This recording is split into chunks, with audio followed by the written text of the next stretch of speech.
We turn our attention now to Lloydminster City Hall. Residents will see a 4.8% tax increase as part of the newly approved budget. City administration was tasked to bring forward a budget with a less than 7% increase. The first draft looked to raise the municipal tax levy by 5%.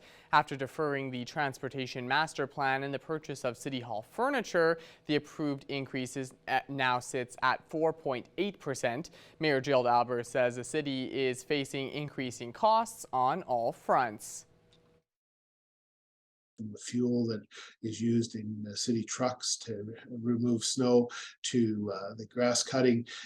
It just goes on and on from this fuel perspective. Let me give you an example. It's going to cost $115,000 more for electricity to pump the water out of the river for the water treatment plant that we receive each and every day. So every side that we look at, inflation is challenging us. The budget includes money for the completion of the wastewater treatment plant, Lloydminster Place, and a spray park on the Saskatchewan side. Phase 1 of the downtown area redevelopment plan will also see funding, and over $2 million will go towards water and sewer replacement in the downtown. This budget does not have huge frills from that perspective. If any frills, there are things that will make our city a better place to live, a better place to enjoy. But at the end of the day, it's nothing gold-plated as people have referred to. According to numbers from the city, a residential property valued at $250,000 will pay $4 a month more in 2023 than the year before. There are lots of fun programs and events coming up this winter in Lloydminster. Arian Tidswell caught up with the manager of programs and events with the city to find out more. So I'm joined here today with Cindy from the City of Lloydminster to help me explain to you all what's going on in the City of Lloydminster's outdoor activities program this winter. Absolutely. We are excited to be sharing on Tuesday, October 29th at 9 a.m. Our winter registration opens. And so winter is our January, February, March programs that happen in those 3 months. So it looks like from the guide you have posted, there's a real variety, people who are looking to do things outside, people who are looking to hide away from the cold. There's a little bit of everything. Yeah, we have something for everyone. We have programs for preschoolers, youth, and adults. And we have programs that we host at the Lloydminster Museum and Archives, at the Service Sports Center, Bud Miller, and at the BioClean Aquatic Center. So first and foremost, every season we do have swimming lessons. So we do have a set of swimming lessons starting.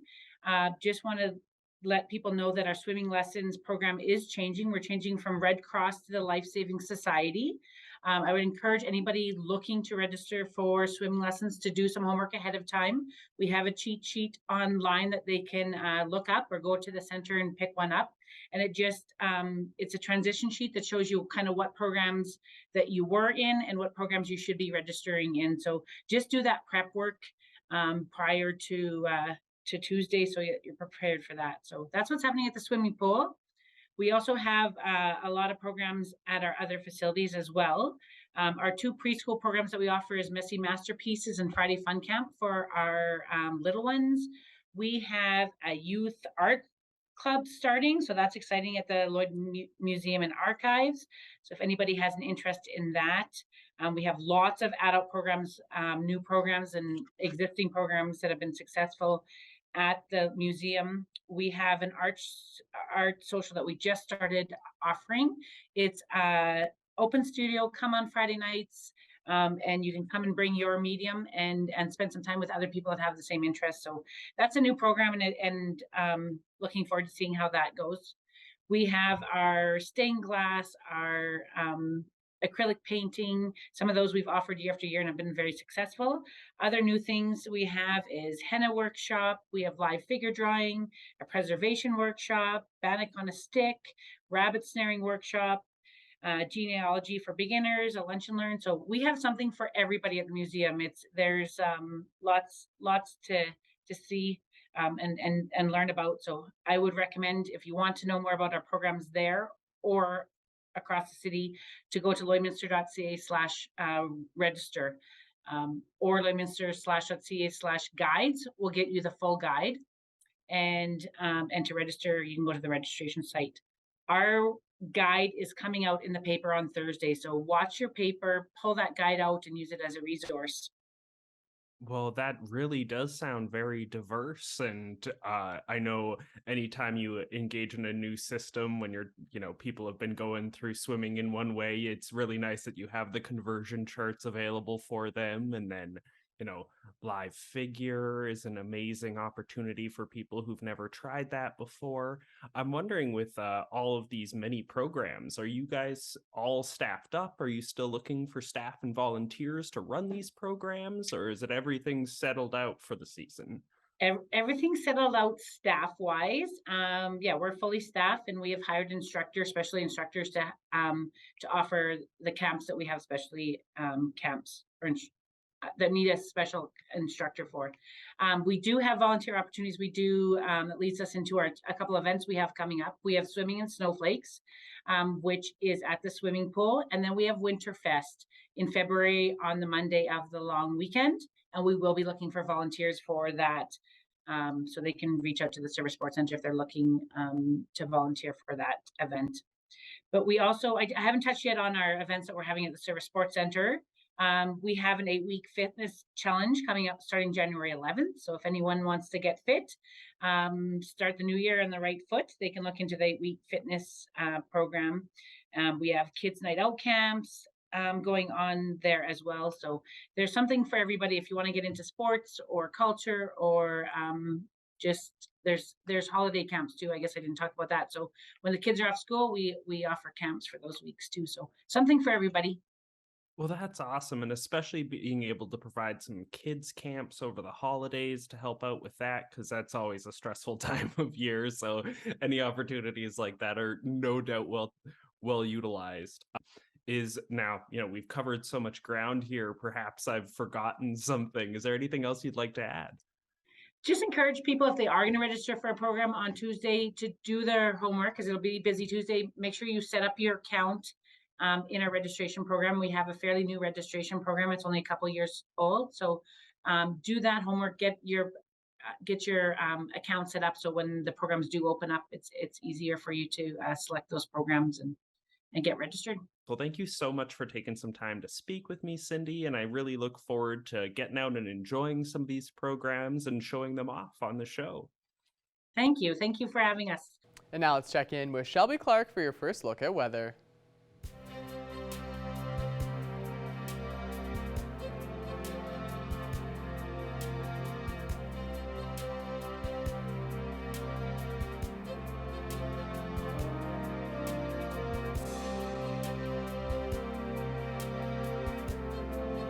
Thank you so much, Mr. Jace Mackey. Yes, now taking a first look at your weather forecast here in the border city. Not seeing too bad of a day today as we continue on through the week. Sitting at that 0 mark and not seeing too much of a wind chill either. So it's very calm out there, which is nice to have a nice break from, any slight breeze that we've been getting used to. But we are seeing a mixture of some sun and cloud, and as we're getting more into the evening, we are seeing a little bit more cloudier conditions, but we were seeing a little bit more sun peeking behind those clouds earlier on. So hopefully everybody's still enjoying their day, because, way better than what we are used to in the winter season. That 0 mark isn't looking too bad whatsoever. Switching over to temperatures across the region for Alberta and Saskatchewan. On the Alberta side, most spots kind of following suit with that 0 to 1 degree mark in most areas. Seeing that 2 degrees there in Bonnyville, while as 4 over in Edmonton. Up in Lac La Biche, they are warmed up to that 7 degrees, so just a few degrees off from that 10 degree mark. But, seeing some nice temperatures for today as we go on through the week. Switching over to our Saskatchewan side, they are looking around the same conditions as what we are seeing on our Alberta side. Slightly cooled down in some areas. Most are just seeing around 0 to 2 degrees right now. Up in Isle Cross at 3 degrees, so seeing the warmest conditions. But as we go a bit lower, Maidstone and North Battleford are slightly cooler, just at -1.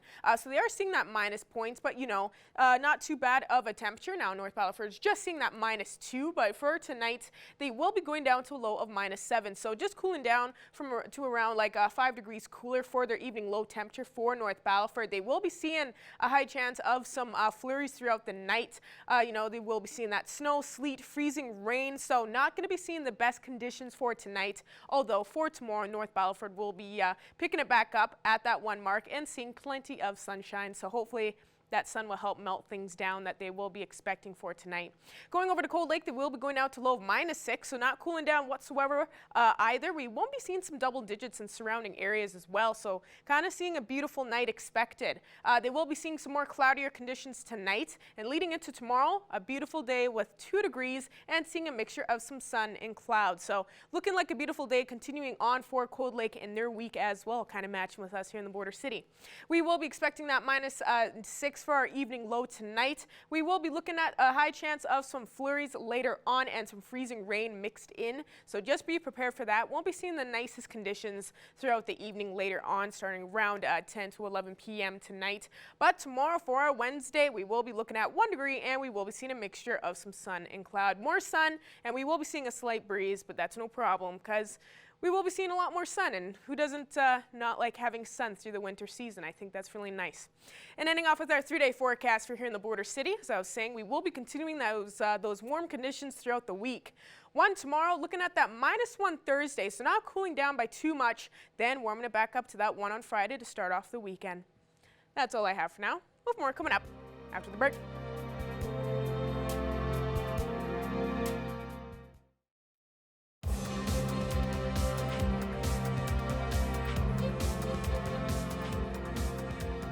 In AJHL news, the Lloydminster Bobcats have acquired a forward from the Drumheller Dragons.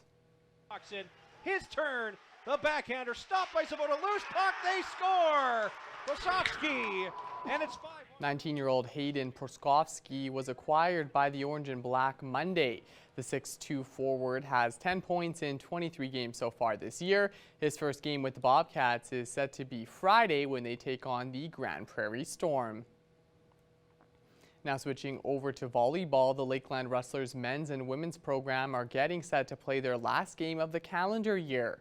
The women are off to an astounding 9-0 start to their season, while the men are looking to snap out of a 2-game losing skid. Both teams will host the Augustana Vikings at home this Friday. Start times for the games will be 6 for the women, followed by the men at 8 o'clock. And now it's the time of the show where we take a look at your Pet of the Day photo submissions. There are some cute ones today. Love to see it. Thanks to everyone who always submits their pets each and every week onto our Facebook page for a chance to win a Pet Pad gift card.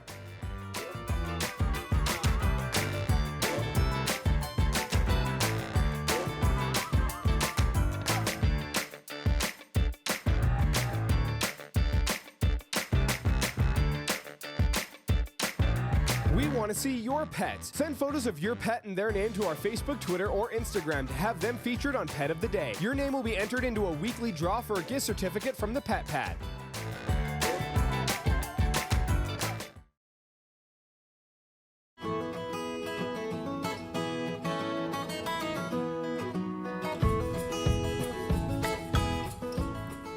I'm here at Border Paws Animal Shelter for another edition of Pet Project, and today we have Kent, who is an adorable 3-legged cat. He's currently placed in a foster home right now, and he is a little bit shy, but that doesn't mean that he is completely shy. He does run around and he acts just like a normal cat. So can you please tell me a little bit about his personality so that people know that he isn't just shy and he does act like a normal cat most of the time? So yeah, Kent came to us at about, I believe, like 5-6 months. Somebody had brought him into Weirs because he was actually hit by a car when he was little. So, you know, we took a look at the legs, seeing what we could do. Unfortunately, amputation was the way we went. So then one of our awesome fosters, it's actually his foster mom here, she took him in and she's been working with him. He is very timid and shy. I mean, his start to life wasn't the greatest, having the amputation. So he would do much better in a quieter home, maybe older kids, you know. Also, he seems to get along with other animals. He loves his cat brothers and sisters. And he's okay with the dog. He doesn't care about the dog. so yeah, he would do good. I just say maybe a bit of a quieter. He gets a little spooked out over loud noises, that kind of thing. But honestly, it's just, it's just going to take time. So if somebody has the patience and is willing, he is an amazing animal. He's very cute, and that missing that limb does not slow him down at all. Give him a week and he'll be like any normal cat. Which is awesome. I've seen a lot of, cats and dogs who have gone through amputations and lost one of their legs, and they still act like any other normal dog or cat, which is amazing, and it definitely doesn't deter him from being the cat that he is and running around with his with the other cats that you have at your home. Yeah. He climbs the cat tree. We have a cat ladder. He climbs that, no problem. Jumps up into the windows. Jumps into the sink now. Yeah. He thinks he should lick off every bowl that's in the sink. Well, he definitely seems like he'd be a perfect addition to anybody's home, especially, more quieter, more laid back, just so that he can get a feel for the environment. Now, since he's a foster and he isn't residing here in the shelter, is the application process any different? So it is the same. The only thing is we didn't want to bring him back to the shelter because we don't want to, go backwards from the progress that Shelley has made with him. So we just ask if anybody is interested in Kent to just give us a call, fill out an application. We can set up a meet and greet. Shelley will bring him down to the shelter and we can have you meet him there and see if he's a good fit for you. That's awesome. He's very calm, just a little bit shy, which is what we've said, but nervous, he does he seems like just one of the sweetest cats. I was petting him a little bit earlier, and he was just so sweet. Now on to the events that you've had. You had the craft sale, which I hear was a huge success for you. So yeah, we had the Lloydminster Exhibition craft sale this weekend. It went awesome. I believe our booth was the most popular, but we had kittens, so everyone was coming over and saying hi, and actually we got applications for every single cat that we brought there, so they will all be adopted out into their forever homes this week. Which is very exciting when you have a large number of adoptions, especially with your PetSmart event that you had previously, where you had a bunch of cats. Now you have your carnival also. Yeah, so we have the carnival this weekend at St. John's Anglican Church, across the street from the movie theater. It's going to run from 12 to 5. There'll be vendors, there'll be games. TJ's Pizza is actually, we're gonna have pizza there to be selling that. Just lots of games, door prizes, and then we're also going to have a petting zoo with our adoptable kittens as well as our adoptable puppies. Which is awesome. I always love adoption events. And it's free to get in, so. Which is even better that way. And you have your jail and bail coming up really, really soon in December. Tell me a little bit about that. I know that it is taking place at the new building. Yes, so we are doing jail and bail. It is December 9th. It will be from 7 to 7, and then it will be at the new shelter. We're not quite done the new shelter, but we're still going to make it happen that we can do it there. We will also be having a silent auction that day. We've already started getting awesome items for it. A lot of the local vendors are coming out. Plus, we have some big ticketed items that we'll be announcing soon enough here. So we are still looking for people if they want to donate silent auction items. Feel free to give the shelter a call or email us at events@borderpaws.ca. We're really looking forward to it, starting to get all our jailers. We have some of the vet clinics are getting involved in it, and some big Lloyd celebrities. So it's going to be a lot of fun had by all. Which is awesome, and it is the first year after COVID that you're able to finally go back to what it normally is, which I participated in a few years ago prior to COVID, and it was fantastic. I had a bunch of fun. So I love that you guys are able to go back to how you did it. And in the new building too. Unfortunately, there is some news about the new building, how you won't be able to move in there for another couple months. Yeah, we're thinking it's still going to be a little bit of time. I mean, I don't have a date really yet. We were hoping to be in there by the new year. Fingers crossed for a miracle, it could still happen, but I mean, I don't want to get anybody's hopes up, so we're hoping early in the new year that we should hopefully be in there. And is there any donations that you're looking for, whether it's cat, I know last week you were looking for puppy and cat wet foods. Is there anything that you're also in need of this week? So now it's the opposite. We need adult cat food. So we definitely need some adult wet as well as adult kibble. We're doing, again, more kitten wet. We've got a lot of kitten kibble right now, but yeah, the adult cats, we could definitely use some more kibble as well as the wet food. Awesome. Well, thank you so much for joining me, and thank you, Kent, for joining us today. I am sure he will find his forever home no problem. Thank you. Pet Project is sponsored by the Pet Pad. For total pet care, think Pet Pad.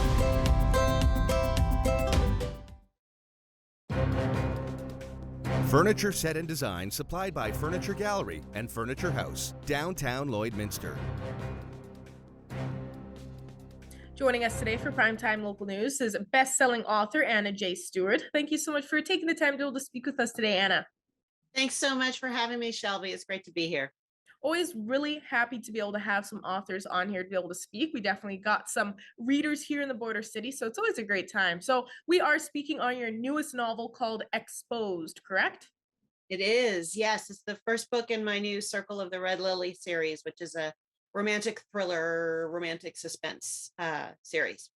Yeah, so can we start off with you explaining what this series is all about? What can readers and Anna J. Stewart fans expect with this? Sure. So the series itself launches with Exposed, where my heroine, Riley Temple, uncovers a group of undeveloped photos. She's a photographer.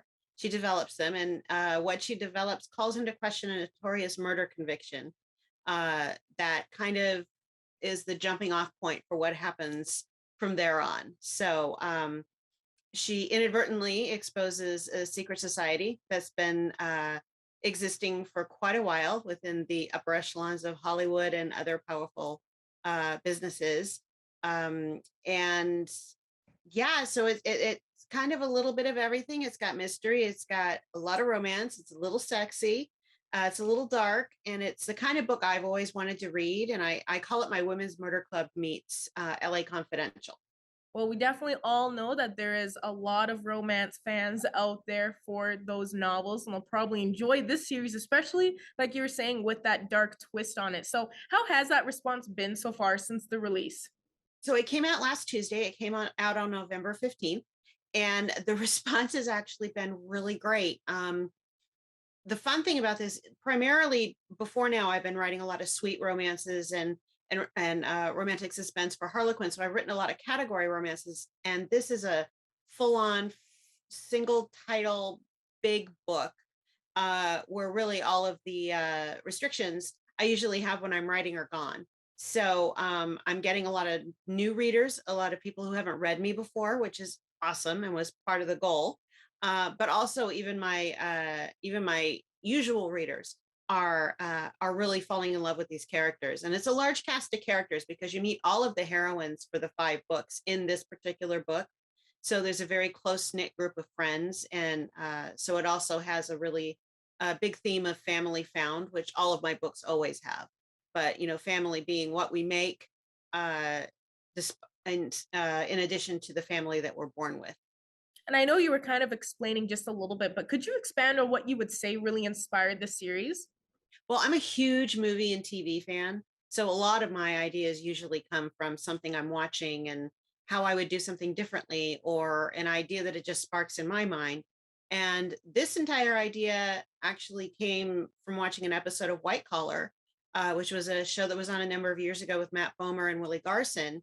And in this particular episode, Willie Garson's character buys an old storage unit that had a bunch of photography equipment in it. Well, he was focused on other things, but what I was thinking is, well, what if there's undeveloped film in there? What would be on that film?